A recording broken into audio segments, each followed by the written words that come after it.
Hello बच्चों, welcome to री class. उम्मीद करता हूँ आप खैरियत से होंगे। तो बच्चों, आज हम पढ़ेंगे भाषा कौशल, लैंग्वेज स्किल। फर्स्ट क्वेश्चन आपको दिया हुआ है, इन पंक्तियों में संज्ञा शब्द को रेखांकित करो और उनके भेद लिखो।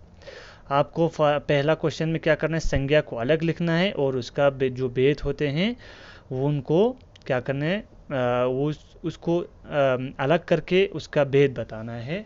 कौन सा आपका क्या है, संज्ञा का कौन सा भेद है।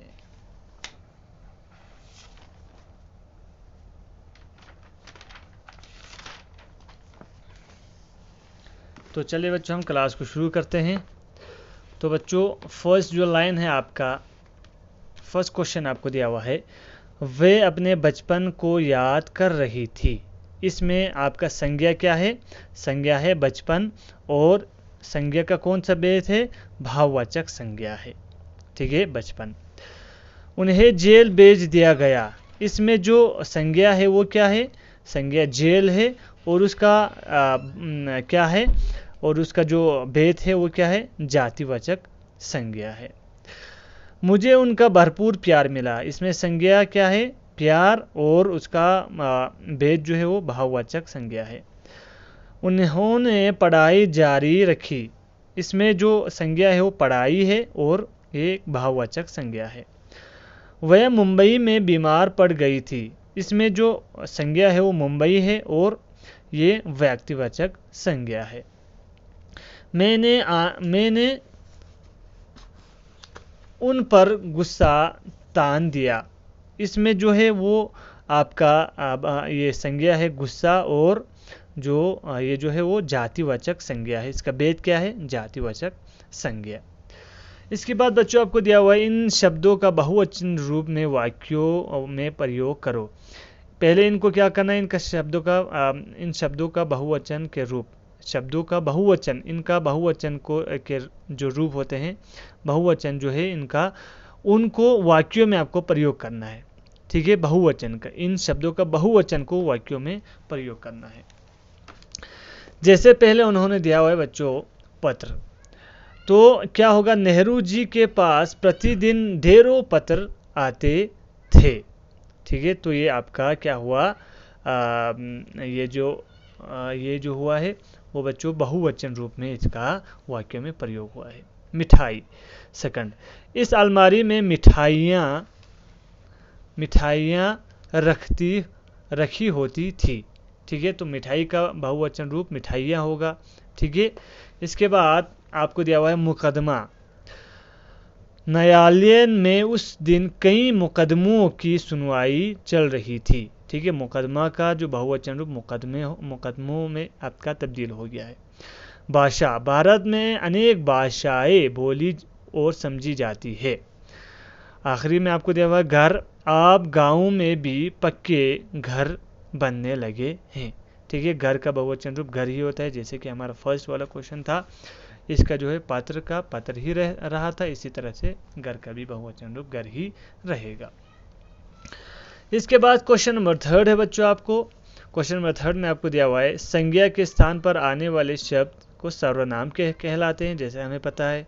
ठीक है, सर्वनाम के 6 भेद होते हैं। अब सर्वनाम का जो भेद होते हैं कितना है, 6, उसका अलग अलग भेद होते हैं। सबसे पहला पुरुषवाचक सर्वनाम, ये क्या होता है, जो सर्वनाम बोलने वाले, सुनने वाले या जिसके बारे में कहा जाए उसका बोध कराए, उसे पुरुषवाचक सर्वनाम कहा जाता है। ठीक है, कौन सा सर्वनाम है, जिसके बारे में बोला जाए, सुनने वाला हो। ठीक है, जैसे कि मैं, तुम, हम, मुझे, तुम्हारा, आप, वह, उसे, उनका, ऐसे इत्यादि सभी किस में आता है, पुरुषवाचक सर्वनाम में आते हैं। ठीक है, इसके बाद आपका सेकंड है आपका निश्चयवाचक सर्वनाम। निश्चित या वस्तु की ओर संकेत करने वाले सर्वनाम को निश्चयवाचक सर्वनाम कहा जाता है, जैसे कि यह, वह, इस इत्यादि। ठीक है, तो ये आपका निश्चयवाचक का क्या है, एग्जाम्पल है। अनिश्चयवाचक सर्वनाम किसी अनिश्चित व्यक्ति या वस्तु के लिए प्रयुक्त होने वाले सर्वनाम अनिश्चयवाचक सर्वनाम कहा जाता है। ठीक है, जैसे कि कोई, कुछ, काम, कम, ज़्यादा इत्यादि, ऐसे को आप अनिश्चयवाचक सर्वनाम कहा जाता है। ठीक है। प्रश्नवाचक सर्वनाम, जिस सर्वनाम का प्रयोग किसी व्यक्ति या वस्तु के संबंध में प्रश्न पूछने के लिए होता है उसे प्रश्नवाचक सर्वनाम कहा जाता है। जैसे कि कहाँ, कौन, क्या इत्यादि, ये सभी क्या है, प्रश्न पूछने के लिए, हम दूसरे व्यक्ति के लिए प्रश्न पूछने के लिए, दूसरे चीज़ों के लिए प्रश्न पूछने के लिए लाते हैं, तो इसको प्रश्नवाचक सर्वनाम कहते हैं। निजवाचक सर्वनाम, जो शब्द संज्ञा या पुरुषवाचक सर्वनाम के साथ अपनापन का बोध कराता है उसे निजवाचक सर्वनाम कहा जाता है। जैसे कि अपने, आप, स्वयं, खुद, इनको निजवाचक सर्वनाम कहा जाता है।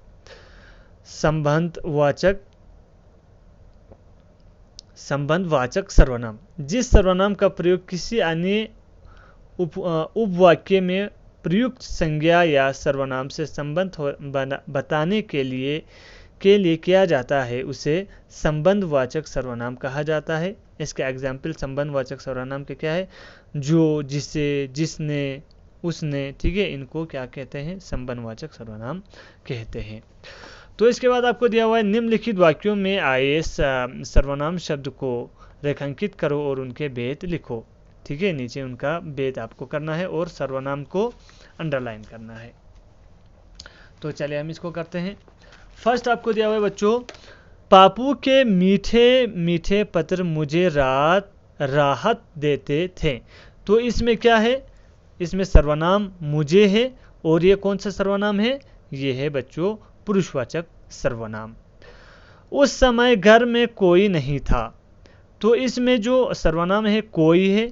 ठीक है, और ये कौन सा सर्वनाम है, अनिश्चयवाचक सर्वनाम है। वह सामान जो बुआ ने दी थी छोड़ दो, इसमें सर्वनाम कौन सा है, इसमें जो है सर्वनाम जो है और संबंधवाचक सर्वनाम है।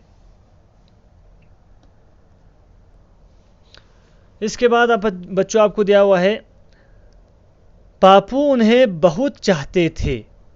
तो इसमें सर्वनाम उन्हें है और पुरुषवाचक सर्वनाम है। ठीक है, 4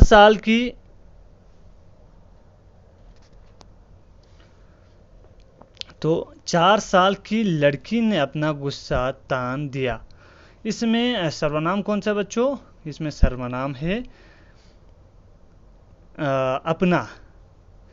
इसमें क्या है, सर्वनाम कौन सा है, अपना है, और ये कौन सा है, यह है निजवाचक सर्वनाम। इसके बाद आपको दिया हुआ है चापड़, यह इंदिरा जी के सम्मान का प्रश्न था। इसमें आपको सर्वनाम यह है और ये निश्चयवाचक सर्वनाम है। कौन जानता था कि इंदिरा जी की हत्या हो जाएगी। ठीक है, तो इसमें सर्वनाम कौन है और ये प्रश्नवाचक सर्वनाम है। आखिर में आपको दिया हुआ है मैं भी पापू को बहुत प्यार करती थी। ठीक है, मैं भी पापू को बहुत प्यार करती थी। इसमें मैं जो है वो सर्वनाम है और ये पुरुषवाचक सर्वनाम है। ठीक है बच्चों, तो इनको आपने कॉपी पे लिखिए और उम्मीद करता हूँ आप लोग ने ये जो लॉन्ग आंसर क्वेश्चन है वो किया होगा। इनको भी आप कॉपी पे कीजिए। सो स्टे एट होम, अपना T1 का तैयारी कीजिए। Stay safe, thank you.